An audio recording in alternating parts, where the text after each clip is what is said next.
Ada satu hal penting yang perlu kita cermati ya kalau kita kredit bank. Jadi teman-teman harus punya yang namanya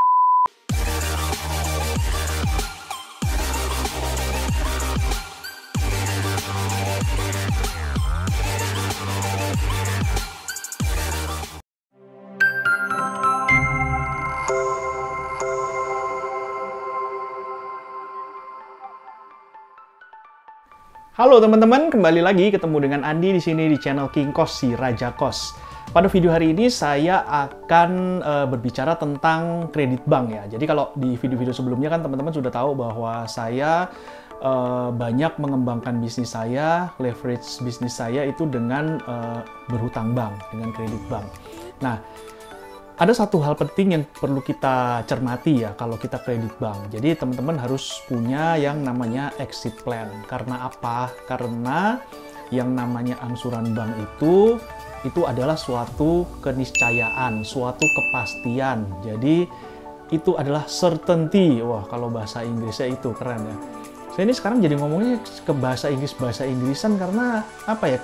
Kebanyakan ikut clubhouse kayaknya. Karena di clubhouse itu ya, itu kalau kita dengerin orang ngomong di clubhouse itu kayak kalau saya sih merasa agak geli dikit sih ya kalau orang yang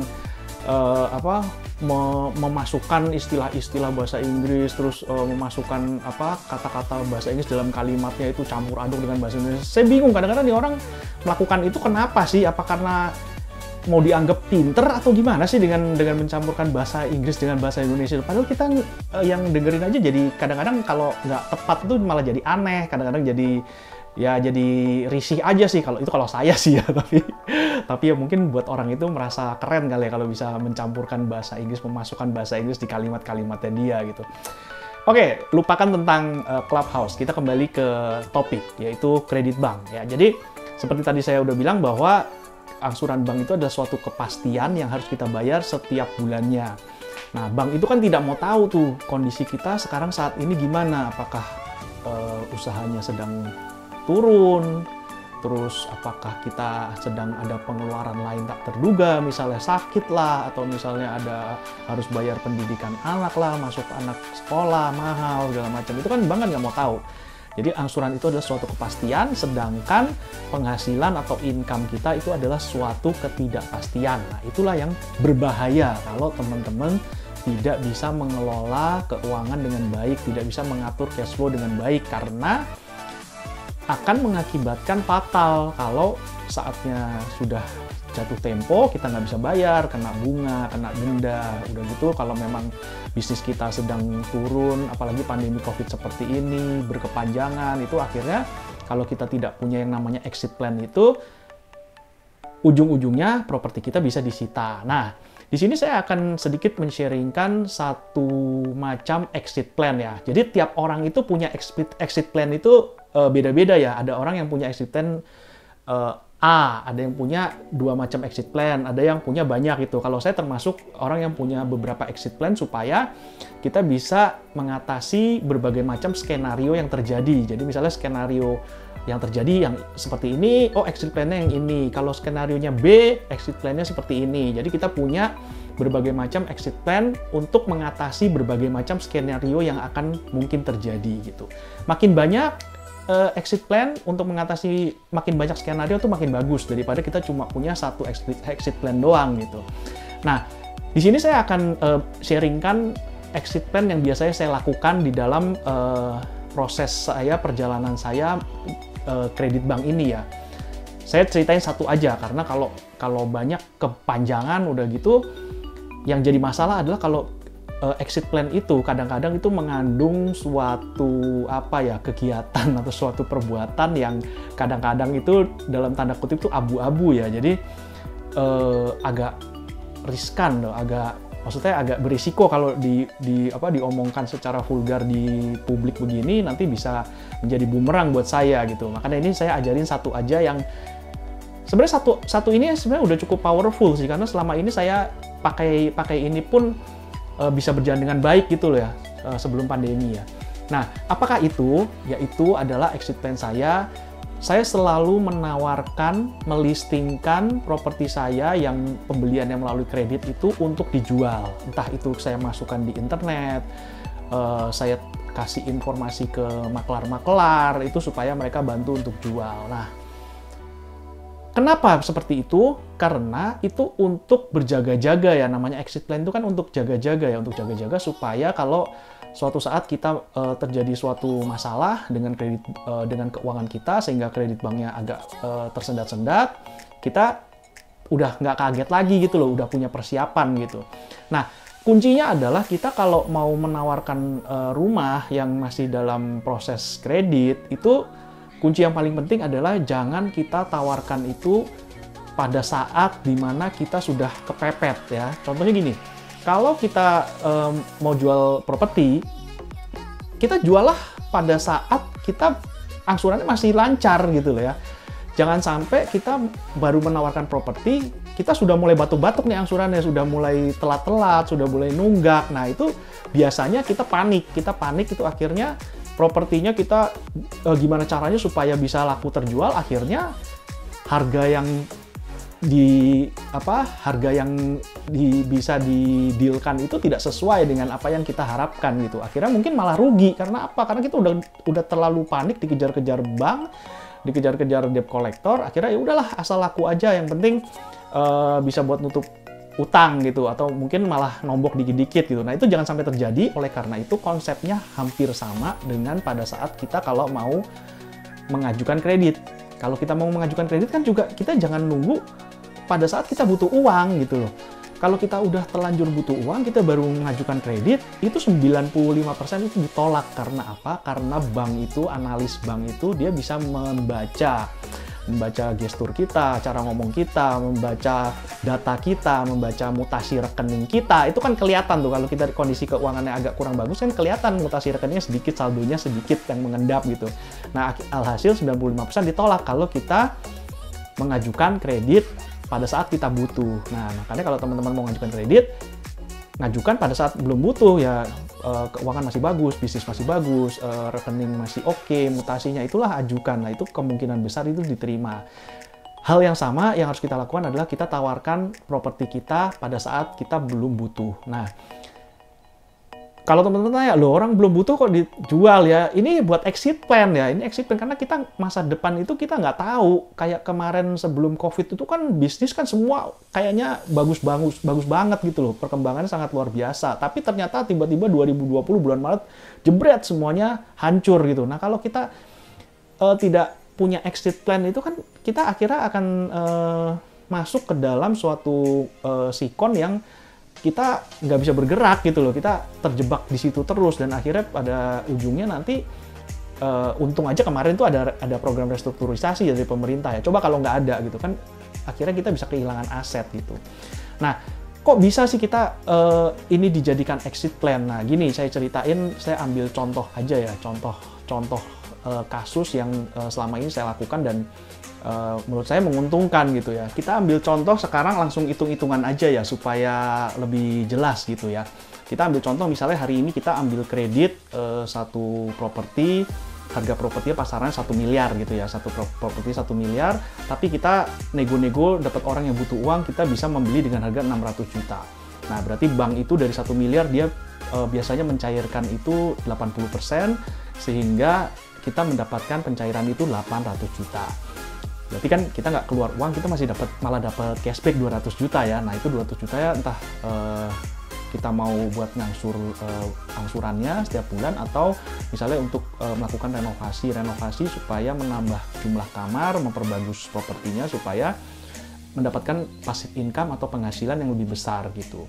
Oke, biasanya setelah saya akad kredit terus pencairan, saya langsung memasukkan properti saya tersebut ke listing rumah dijual, entah melalui situs-situs di internet atau melalui makelar. Jadi saya informasikan, nih gue punya properti baru, tolong jualin gitu ya.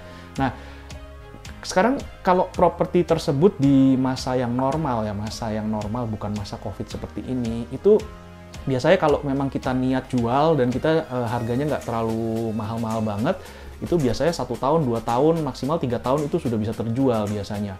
Nah, sekarang kita ambil contoh, kalau properti itu kenaikan harganya kan antara 10% sampai 20% per tahun ya. Jadi kalau misalnya anggaplah 2 tahun kemudian kita laku nih, ada yang beli gitu dengan harga misalnya berapa, dari pasaran 1 miliar terus laku misalnya 1,3 miliar gitu ya. Waktu awal kan kita nggak keluar uang sama sekali kan, kita nggak ada modal gitu loh, kita nggak pakai modal, bahkan kita mendapatkan cashback dari bank itu 200 juta. Berarti kan modal kita tuh minus gitu loh, maksudnya nggak perlu keluarin modal tapi malah kita dapat duit gitu. Oke, kita nggak usah bahas cashbacknya ya, kita hitung aja berapa sih bank yang utang kita di bank yang harus kita bayar gitu. Kan waktu tadi kan 800 juta tuh utangnya. Setelah 2 tahun setelah kita ngangsur, nah ngangsurnya ini kan juga bukan pakai duit kita ya, bisa pakai duit yang cashback tadi atau bisa dari penghasilan passive income propertinya gitu. Jadi murni bener-bener nggak pakai duit sendiri gitu loh. Tapi 800 juta itu setelah 2 tahun biasanya cuma berkurang sekitar 50 juta hutangnya. Nah, kenapa bisa begitu? Padahal kita misalnya setiap bulannya kita ngangsurnya 10 juta. Kalau 2 tahun, 24 bulan kan 240 juta. Kenapa kok cuma berkurang 50 juta? Hutangnya dari 800 cuma jadi 750 gitu. Karena kalau KPR itu biasanya pembayaran bunga itu di depan itu yang besar adalah pembayaran bunga ya, bukan pokoknya. Nanti pokoknya di belakang makin besar baru pokoknya. Berarti anggap 750 juta pokok hutang yang harus kita lunasi. Tadi kan lakunya berapa? 1,4 miliar gitu ya. 1,4 miliar dipotong hutang banknya 750 juta, berarti kita untung 650 juta. Dipotong biaya komisi, biaya notaris, biaya pajak segala macam mungkin sekitar 100 juta. Berarti kita untungnya sekitar 1,4 miliar dikurangi 850 juta ya kan, 550 juta. Nah, teman-teman bisa bayangin ya, alurnya tuh seperti itu, alurnya kita kalau membeli properti secara kredit tuh alurnya seperti itu. Kita bisa tanpa modal. Makanya saya senang banget dengan properti karena menurut saya, sepengalaman saya adalah satu-satunya barang yang kita bisa beli tanpa harus keluar uang, malah dapat uang. Setelah itu berapa tahun kemudian dijual itu kita mendapatkan untung yang banyak gitu. Itu cuma ada di properti itu. Mungkin teman-teman kalau punya tahu bisnis lain yang bisa kayak gitu, mungkin bisa ikut sharing di kolom komentar. Mungkin nanti saya ikut tertarik tuh untuk mau mencoba bisnis itu gitu. Nah, jadi kalau teman-teman melihat atau mendengar apa yang tadi saya omongin tuh kelihatannya kok gampang banget gitu ya. Tapi ini saya ingatkan sekali lagi kepada teman-teman, harap hati-hati ya, karena sebenarnya kondisi yang terjadi di lapangan itu seringkali terjadi tidak sesuai harapan, tidak segampang, tidak semudah apa yang saya omongin ini gitu. Banyak sekali permasalahan-permasalahan yang harus kita hadapi, manuver-manuver yang harus kita buat di lapangan itu sangat banyak. Makanya kalau yang seperti ini, mencari properti yang dia bener-bener nggak usah keluar modal sama sekali, kita dapat cashback, terus kita angsurannya setiap bulan dibayarin, dapat harga murah, nanti dijual untung banyak, itu sangat sulit sekali kalau apalagi terutama bagi orang-orang yang baru memulai di properti gitu, belum pengalaman. Cuma saran saya sih jangan patah semangat, tetap apa yang saya omongin ini tetap masih valid ya, masih bisa dilakukan meskipun makin lama makin susah. Teman-teman bisa lihat video sebelumnya, regulasi-regulasi kan juga makin lama makin mempersulit nih praktek-praktek seperti ini. Tapi tetap masih bisa. Jangan bilang nggak bisa dulu, karena kalau Anda udah bilang nggak bisa, mindsetnya udah bilang nggak bisa, ya udah berarti ya memang akhirnya nggak akan bisa gitu loh, karena apa yang terjadi itu akan terjadi seperti apa yang kamu pikirkan gitu. Nah, kembali lagi ke yang saya lakukan ini ya, exit plan atau jalan keluar di mana saya ingin menutup suatu kredit atau saya ingin bebas dari kredit. Itu caranya seperti itu, salah satu exit plan-nya. Cukup banyak exit plan yang lain, jalan keluar yang lain, cuma di video ini saya akan bahas itu dulu karena melakukan satu ini aja sebenarnya udah sangat bagus. Ini yang selama 7 tahun, 8 tahun ini saya lakukan tuh seperti ini. Jadi orang kalau ngelihat properti lu kok nambah cepet banget ya memang kayak beternak gitu ya. Jadi kita jual satu, kita bisa beli 2, jual satu kita dapat 2, jual satu kita bisa dapat 2. Jadi terus beranak, berkembang terus. Karena setelah kita dapat untung, kita punya duit, kita bisa mencari properti itu yang nggak murni harus benar-benar DP 0 atau dapat cashback. Kita mulai bisa pelan-pelan. Oh, kita bayar DP nggak apa-apa, tapi minim gitu. Nah, itu kan properti seperti itu kan makin banyak yang bisa kita cari gitu ya. Karena kans kita untuk mendapatkan properti yang benar-benar nggak pakai modal itu kan agak kecil. Tapi kalau kita meningkatkan, oh nggak apa-apa deh pakai DP tapi sedikit aja, itu maka properti yang kita cari itu kansnya akan semakin besar kita bisa lakukan seperti ini gitu. Oke teman-teman, mungkin dari saya ini dulu ya. Yang penting adalah teman-teman terus belajar, terus meningkatkan skill negosiasinya, skill komunikasinya, meluaskan network segala macam. Karena seperti yang tadi saya bilang bahwa di lapangan itu tidak semudah yang dibayangkan, karena semua properti itu unik, tidak ada satu properti pun yang sama ya. Jadi kalau properti A bisa kita lakukan seperti ini, properti B belum tentu bisa, karena permasalahan itu beda-beda. Setiap properti itu dia mempunyai permasalahan sendiri, dia punya karakter atau tipikal penjual, nanti berhadapan dengan banknya segala macam. Itu banyak sekali manuver-manuver yang harus kita lakukan. Makanya teori doang itu nggak cukup, kita harus praktek, kita harus belajar dengan cara langsung praktek terjun ke lapangan. Oke teman-teman, terima kasih sudah menonton, terus support channel saya ini supaya terus berkembang, dan dengan cara subscribe, nyalakan notifikasi supaya tidak ketinggalan video-video saya berikutnya. Terima kasih sudah menonton, jangan lupa like, komen juga. Sampai ketemu di video yang akan datang. Dadah!